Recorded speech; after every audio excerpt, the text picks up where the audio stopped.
Primeira carta aos Tessalonicenses, no capítulo 1. Vamos estar fazendo a leitura de todo esse capítulo primeiro. Diz assim a palavra de Deus. 1 Tessalonicenses, capítulo 1. Paulo, Silvano e Timóteo, a igreja dos Tessalonicenses em Deus Pai e no Senhor Jesus Cristo, graça e paz a vós outros. Damos sempre graças a Deus por todos vós, mencionando-vos em nossas orações e sem cessar recordando-nos diante do nosso Deus e Pai da operosidade da vossa fé, da abnegação do vosso amor e da firmeza da vossa esperança em nosso Senhor Jesus Cristo, reconhecendo, irmãos, amados de Deus, a vossa eleição, porque o nosso Evangelho não chegou até vós tão somente em palavra, mas sobretudo em poder, no Espírito Santo e em plena convicção, assim como sabeis ter sido nosso procedimento entre vós e por amor de vós.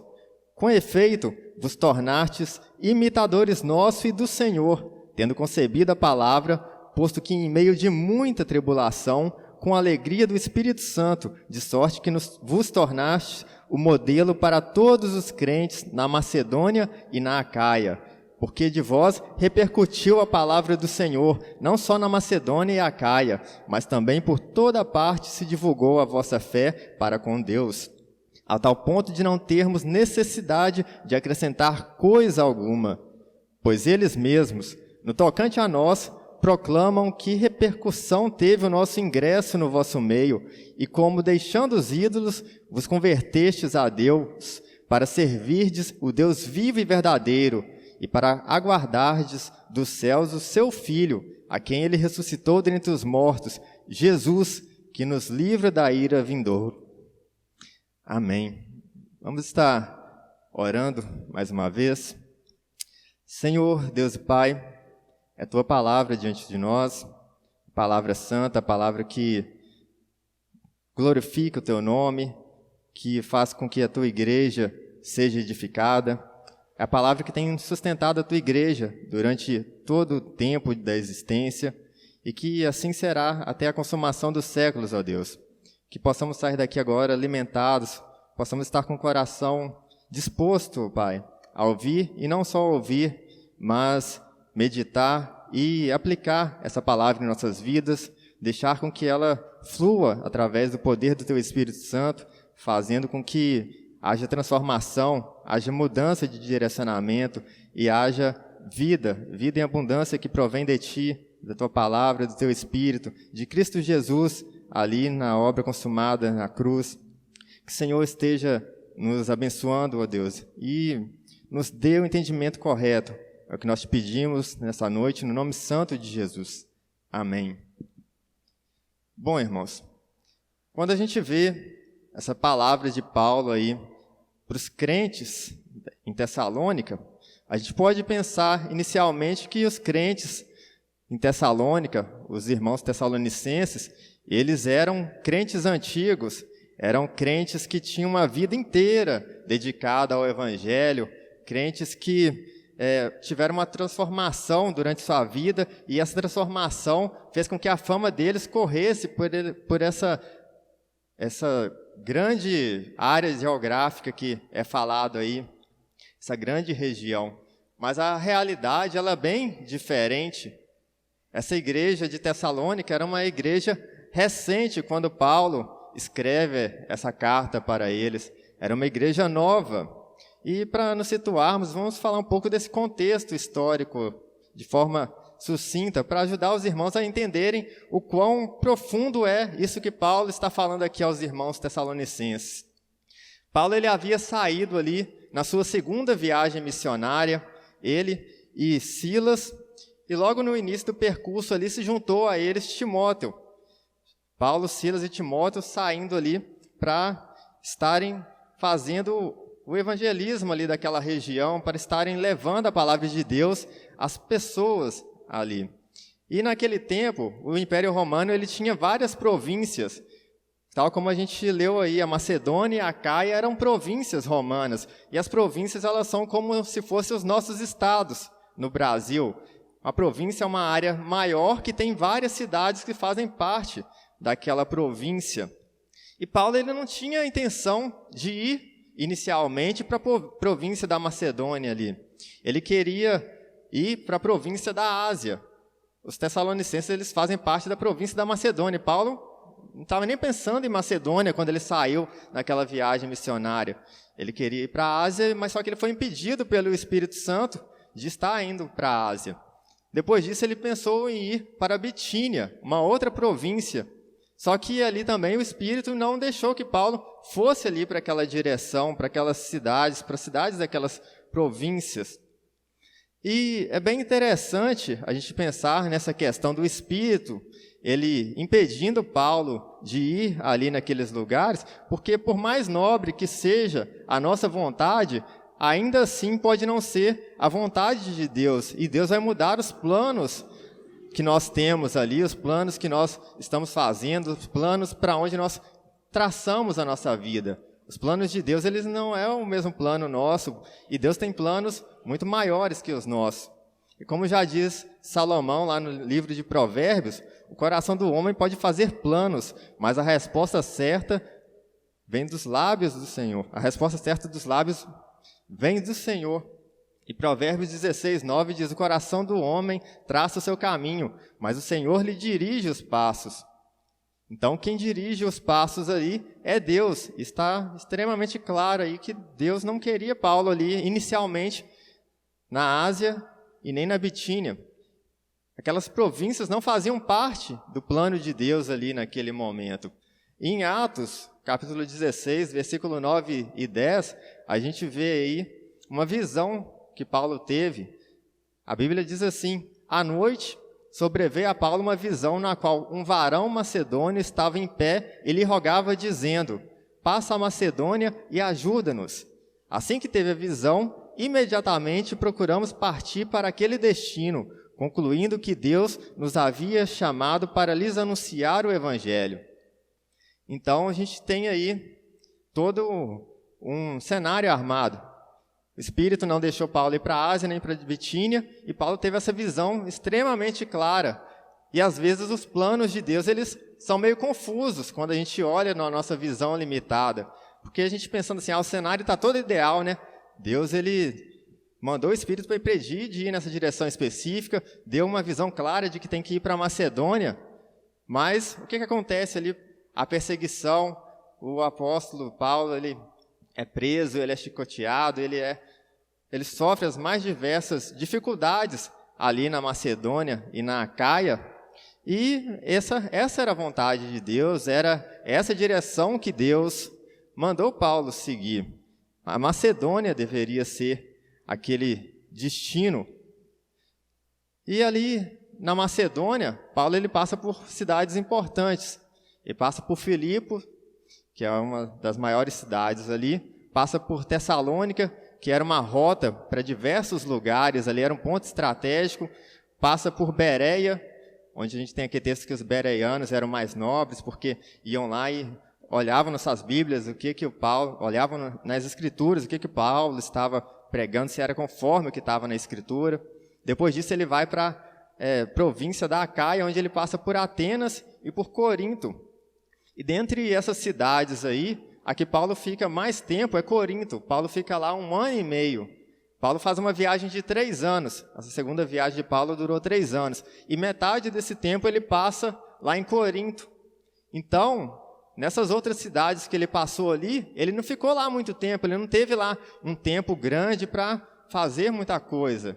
Mas o tempo que ele passou lá foi um tempo altamente produtivo, altamente enriquecedor, altamente abençoado por Deus. E Paulo, essa passagem dele por Tessalônica foi uma passagem interessante, porque eles tiveram que sair de lá fugidos à noite, por causa da perseguição que estava tendo lá em Tessalônica. Paulo ele pregou lá durante 3 sábados nas sinagogas, e depois foi pregar em outros cantos lá, mas a Bíblia não fala quanto tempo que ele ficou lá, mas também não é de se imaginar que ele tenha ficado lá muito tempo, no máximo alguns meses. Então Paulo ele tem que sair de lá fugido porque há uma perseguição muito grande.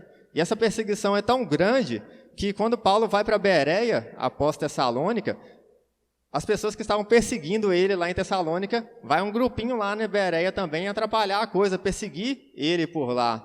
Então, imagina só, se Paulo estava sendo perseguido em Tessalônica, foi para Bereia, o pessoal perseguiu ele lá, imagina aqueles novos convertidos, aquela nova igreja formada ali em Tessalônica, como não estaria também sendo perseguida ali naquela cidade, sendo que eles ainda eram novos na fé, eles ainda eram uma igreja recente ali. E uma coisa é interessante, nessa situação, ela deixou Paulo extremamente preocupado, porque Paulo fundou a igreja ali, mas ele teve que ir embora antes do tempo que ele queria ficar ali. E quando ele estava em Atenas, ele manda Timóteo até Tessalônica para saber como é que estavam as coisas por lá. Porque ele saiu de Tessalônica, foi para Bereia, depois foi para Atenas, e chegando lá em Atenas ele estava tão aflito que ele foi lá. Falou assim, Timóteo, vai lá em Tessalônica e olha como estão os nossos irmãos ali, olha como está a igreja que nós deixamos lá. E Timóteo, quando ele volta de Tessalônica, Paulo já está lá em Corinto, onde ele ficou 1 ano e meio. E é após Timóteo voltar com a notícia dos Tessalonicenses lá em Corinto, que Paulo vai escrever as 2 cartas que nós temos aos Tessalonicenses aí. Paulo escreve essas cartas ainda em Corinto. Dos textos do Novo Testamento de Paulo, essas cartas de Paulo, há o consenso de que apenas Gálatas possa ser mais antigo do que as cartas aos Tessalonicenses, né? E é admirável a gente ver que essa carta de Paulo aí, tudo que ele fala nesse primeiro capítulo que nós lemos, é para uma igreja formada de pessoas que tinham tido um encontro com o Evangelho há pouco tempo. Não eram pessoas que já haviam anos e anos caminhando no Evangelho, né? E essa igreja ela é formada por alguns judeus, um grupo maior de muitos gregos, tementes a Deus, e mulheres de alta posição. E o que é essa palavra de Deus? O que é a palavra de Deus? O que a igreja dos Tessalonicenses tem para ensinar para a gente? Primeiramente, eu gostaria de destacar aí que Paulo ele nos mostra uma igreja que apresenta características de uma verdadeira conversão. A gente vê aí no versículo 3, desse primeiro capítulo aos Tessalonicenses, dizendo assim: recordando-nos diante do nosso Deus e Pai, da operosidade da vossa fé, da abnegação do vosso amor e da firmeza da vossa esperança em nosso Senhor Jesus Cristo. Nesses versículos aí, nós temos 3 características que são constantes nos escritos paulinos, que é a esperança, a fé e o amor. A gente lembra muito dessas 3 características lá de 1 Coríntios 13, né? Um capítulo que fala muito sobre o amor e termina falando dessas 3 características ali. E a primeira menção que Paulo faz dessas características cristãs é a operosidade da fé dos Tessalonicenses. E veja bem, irmãos, a nossa fé, a nossa posição de seguidores, crente em Jesus Cristo, é uma fé operante. Uma fé operante não é uma fé que faz às vezes o que ela quer, não é uma fé que pode fazer ou não fazer, mas é uma fé que costumeiramente, é uma fé que trabalha, é uma fé que está sempre ali ativa, sempre ali operante, é uma fé que é um trabalho contínuo na vida.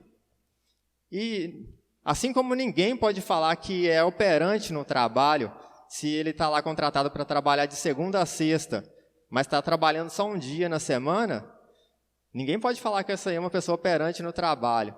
A gente também não pode falar que é uma fé operante, aquela fé que a gente deixa ela só para o nosso particular, só para dentro de casa, só para o culto de domingo à noite. Uma fé operante é uma fé que está sempre ativa. O crente ele não deixa a fé dele guardada em casa para sair para a rua, para ir para o trabalho, para ir estudar, para ir para a academia ou para ir fazer qualquer outra coisa. Uma fé operante é uma fé que trabalha diariamente. E cabe a gente entender aqui que a gente não tem fé porque nós somos muito operantes.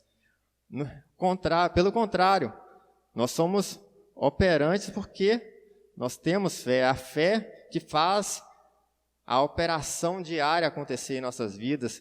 A operosidade, ela é fruto da fé. Se eu tenho fé, essa fé me faz operoso, me faz ser constante. É a fé que vai nos levar à ação, e não a ação que vai nos levar a ter fé. E é como diz lá na epístola de Tiago, ele fala assim, Tiago 2,17, assim também a fé, se não tiver obras, por si só está morta. Então a gente vê essa questão de uma fé operante, é uma fé que dá frutos, é uma fé que dá obras, é uma fé que mostra que a pessoa realmente foi alcançada, foi convertida ali. Dallas Willard, ele tem uma frase que eu gosto bastante, ele fala assim, a graça é o oposto do mérito, não do esforço. A graça é o oposto do mérito, não do esforço. Apesar da gente não merecer a graça de Deus, quando a graça se manifesta em nossa vida, ela vai vir também com uma fé atuante.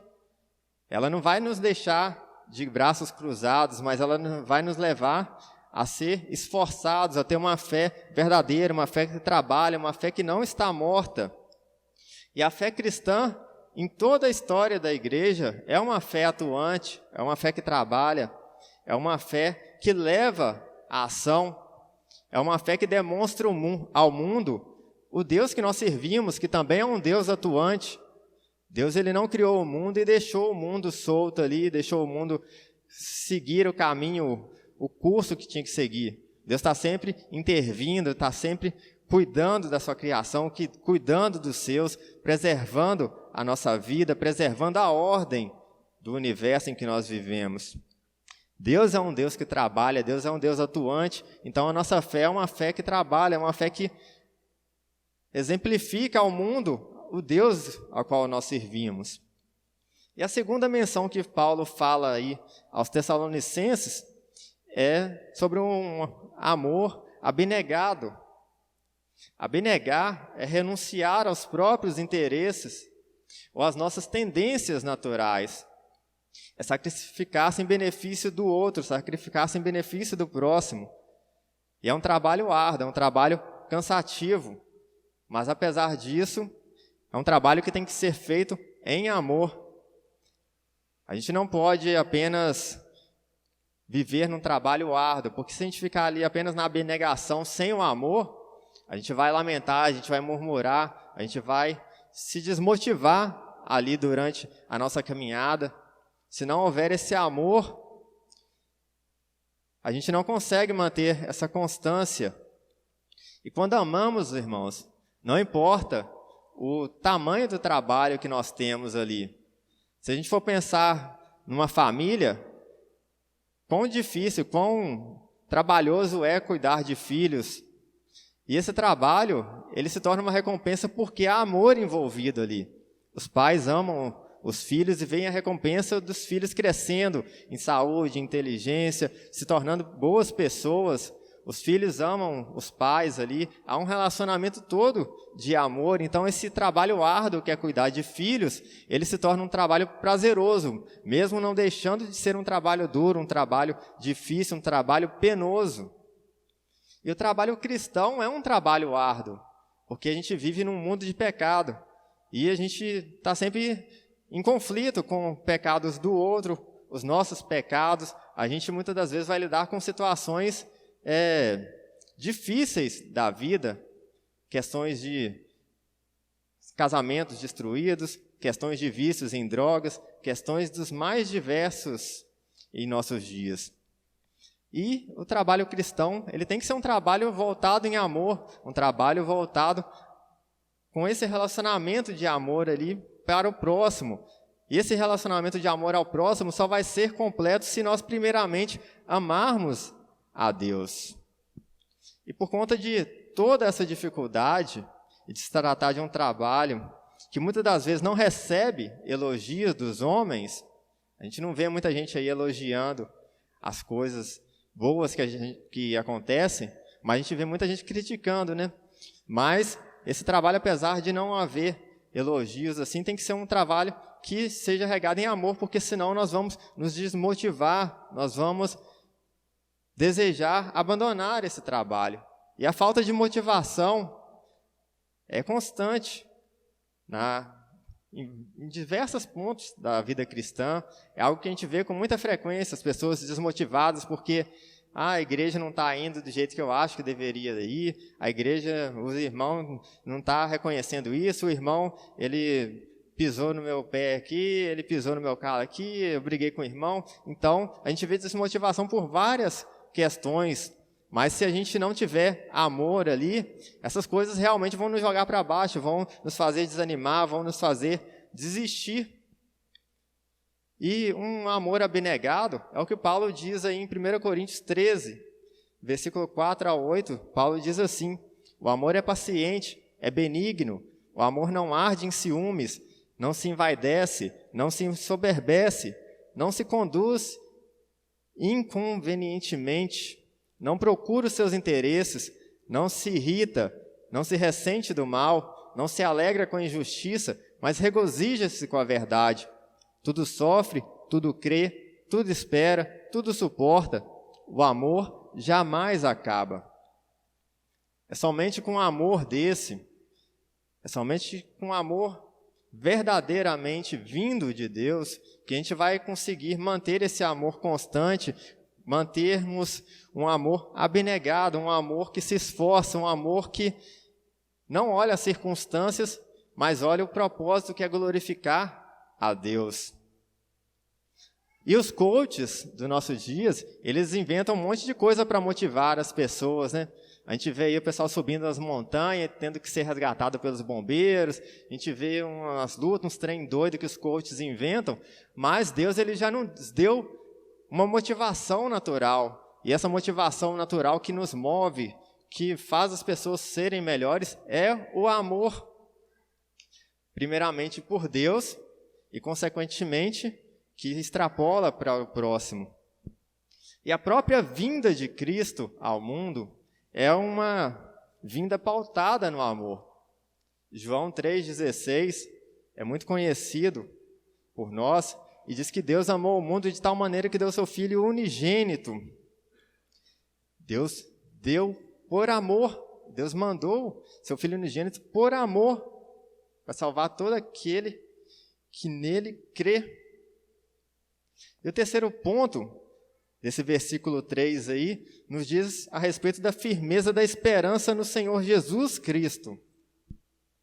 Quando a gente fala de firmeza, a gente tem que pensar numa capacidade de suportar coisas difíceis. A gente não fala que uma coluna está firme se você encostar nela e ela tombar. A gente não pode falar que esse tripé aqui está firme, sendo que a gente vai encostar nele aqui e ele vai cair. Ele está em pé, mas ele não está firme. Diferente de uma coluna desse templo, que se a gente encostar, se a gente bater, a gente tem que ter muita força para derrubar aquela coluna. Então, firmeza está intimamente ligada a essa questão de suportar circunstâncias difíceis. E como eu já falei ali inicialmente, as circunstâncias em Tessalônica eram circunstâncias realmente difíceis, né? Não era fácil, a perseguição ali naquela cidade era pesada. Tanto é que os caras saíram da cidade para ir em outra cidade perseguir Paulo lá. Então, a coisa não devia estar muito melhor lá em Tessalônica, não. Era uma perseguição ferrenha, essa sofrida pelos tessalonicenses. A gente não pode pensar ali que os tessalonicenses eles estavam demonstrando uma fé que trabalha. Eles estavam se esforçando, motivados pelo amor, porque as coisas estavam fáceis para eles. Eles falavam assim, está tudo muito fácil, então deixa eu trabalhar aqui virtudes cristãs. Não, os tessalonicenses, eles estavam firmes ali, eles estavam demonstrando tudo isso em meio à perseguição.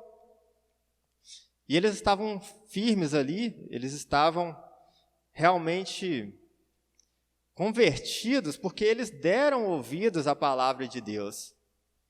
A única palavra que pode verdadeiramente nos dar esperança em qualquer situação da nossa vida.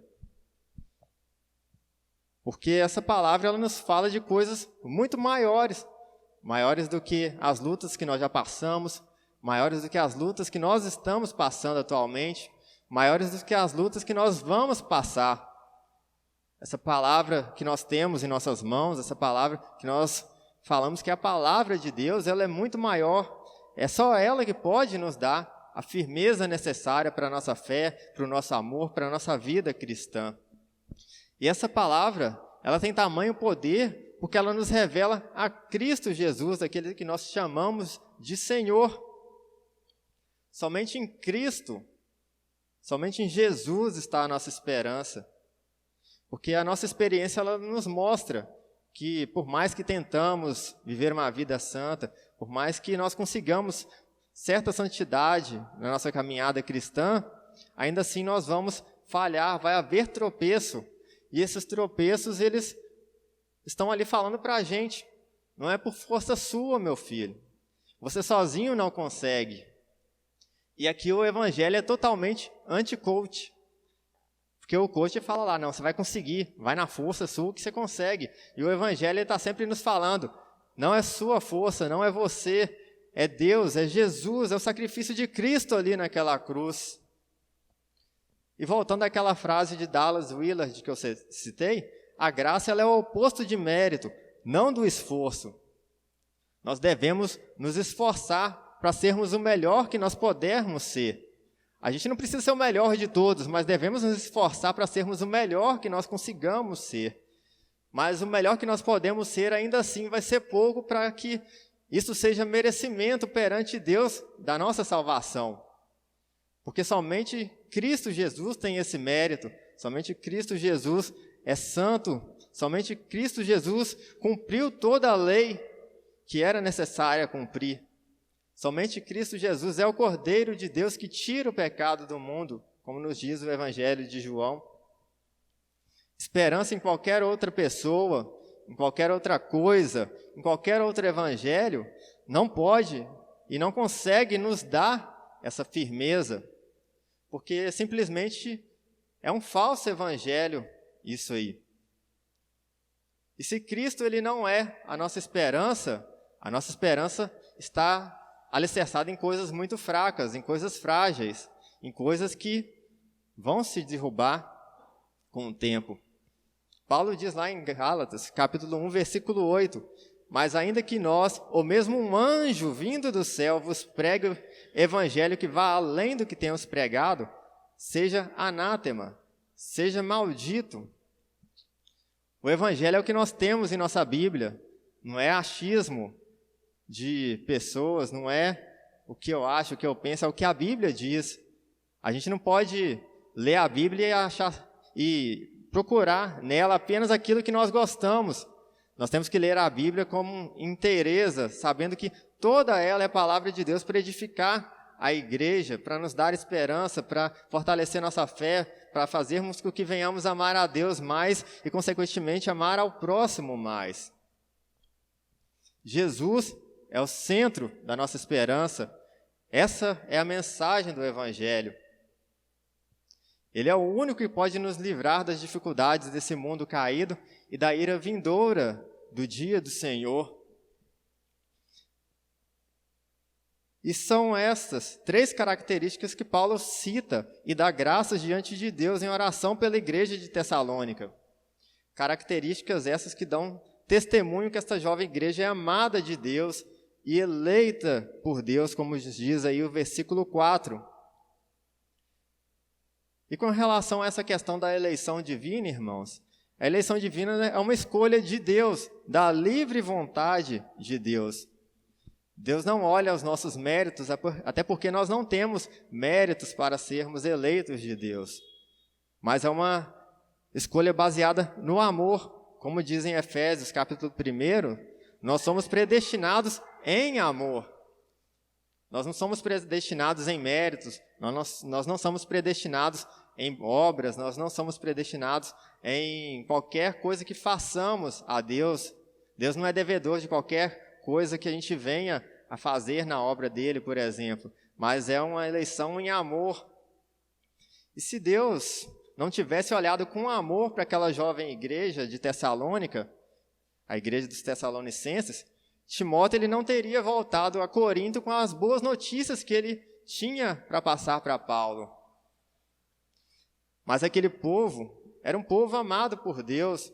Todas as pessoas que foram lavadas pelo sangue de Cristo são pessoas amadas por Deus. A eleição de Deus não é um Deus mau, escolhendo uns pouquinhos ali, montando uma panelinha, um grupinho de privilegiados.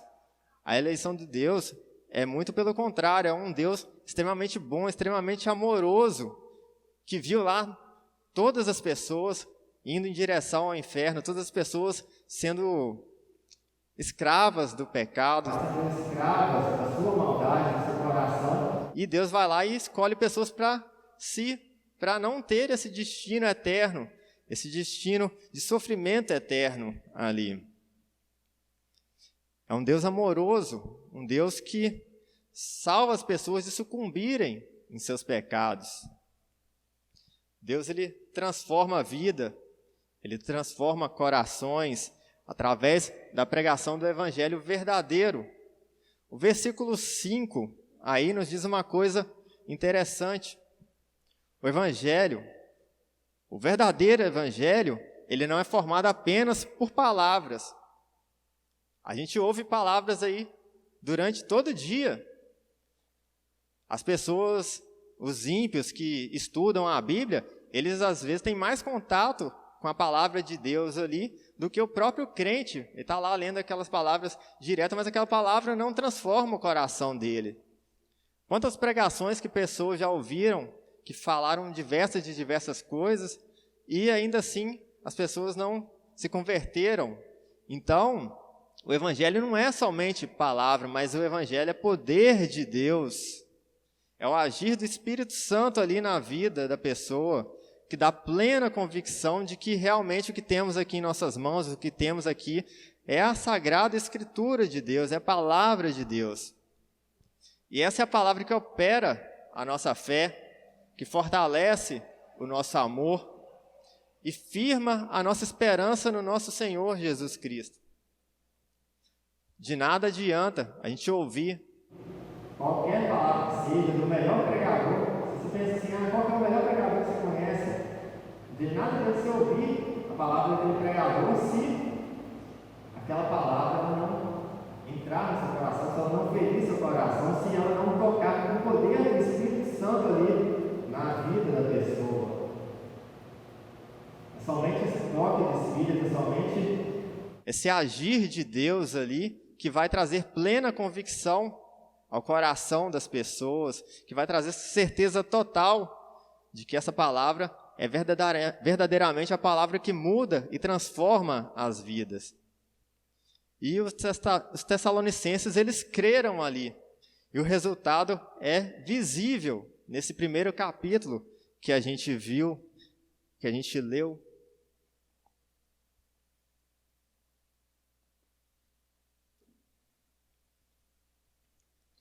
A gente percebe aí que não é necessário ser um crente velho de igreja, não é necessário você ter muitos anos, ser convertido quando você era criança, e agora você está com uns 30, 40, 50 anos, para você ter uma vida transformada, para você fazer a diferença, para você apresentar frutos de uma vida cristã autêntica. Os Tessalonicenses eram uma igreja nova, uma igreja recente, e ela apresentou ali os sinais de um coração convertido, os sinais de vidas transformadas. E é necessário crer, ter plena convicção de que essa é a palavra de Deus. E além disso, é necessário que se dê uma resposta para essa palavra que se ouve. A gente tem que dar uma resposta a essa palavra. Jesus, ele fala isso em diversos textos. Lucas 8, 21, Jesus fala assim: Jesus, porém, lhes respondeu: minha mãe e meus irmãos são aqueles que ouvem a palavra de Deus e a praticam. Não é somente ouvir, é praticar. João 13, 17, Jesus falando: ora, se sabeis essas coisas, bem-aventurados sois se a praticardes. É necessário uma prática ali, não é necessário só ouvir, é necessário que essa palavra encha a pessoa e ela transborde isso para fora dela, ela faça uma ação com o que ela recebeu. João 15:14 diz assim: vós sois meus amigos se fazeis o que eu vos mando. Se fazeis o que eu vos mando. A Bíblia ela é cheia de exemplos de pessoas que ouviram a palavra de Deus. Caim ouviu a palavra de Deus de que ele devia se cuidar ali porque o pecado estava à porta. Mas Caim, ele só ouviu a palavra, ele não se atentou à palavra, ele não deu uma resposta àquela palavra, cuidando de seu coração, e foi lá e assassinou o irmão dele. Faraó ouviu a palavra vinda de Deus lá por Moisés para libertar o povo, mas teve o coração endurecido e teve 10 pragas ali no Egito, culminando com a morte do pessoal lá no Mar Vermelho, que estava seguindo o povo de Israel ali no Êxodo. Então não basta ouvir a palavra, não basta apenas ser um ouvinte, é necessário responder a essa palavra, responder em fé, responder com alegria, responder com uma vida que fala como Maria, eis-me aqui, que fala como Isaías, envia-me a mim.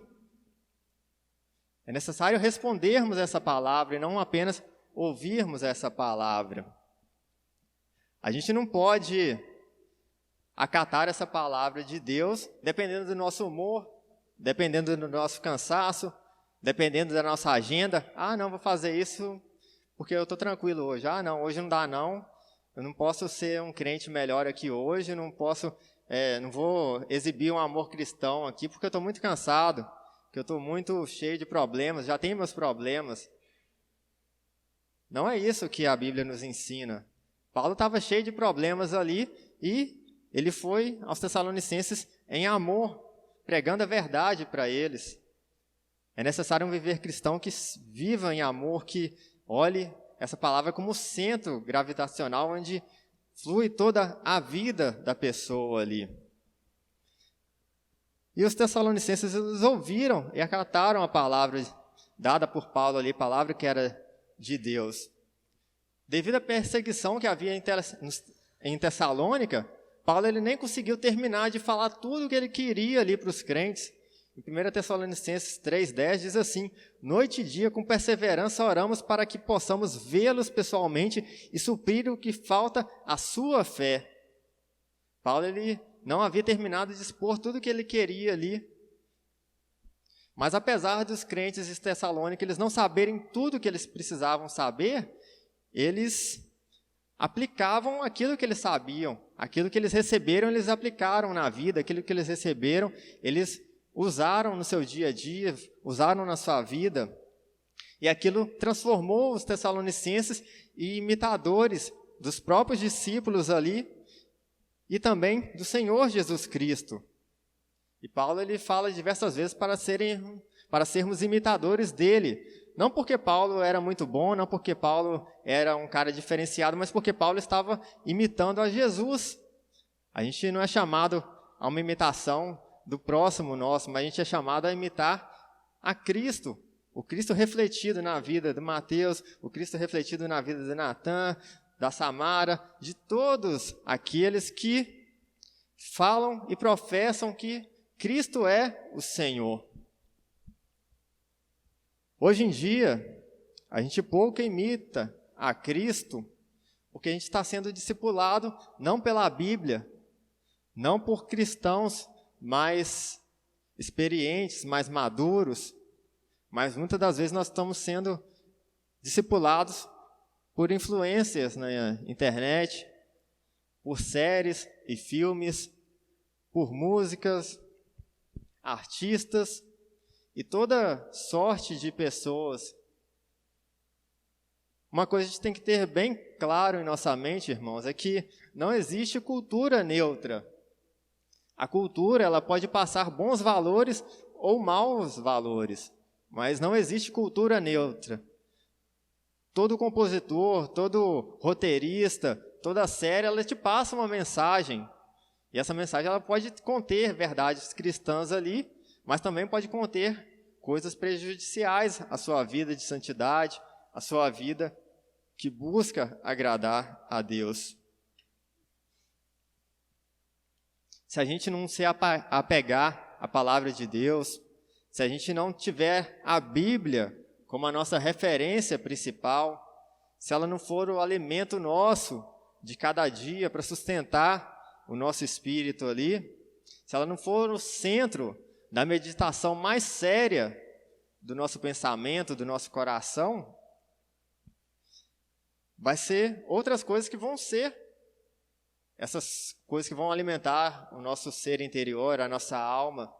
Vão ser outras coisas que vão ditar o caminho que nós vamos seguir, a maneira como nós vamos pensar, a maneira como nós vamos agir. Então, por isso é tão importante termos a palavra de Deus como o centro. Somente a palavra de Deus vai fazer com que venhamos a ser exemplos como os irmãos de Tessalônica ali, sendo reconhecidos ali pela operosidade da fé, a abnegação do amor e da firmeza da esperança em Cristo Jesus.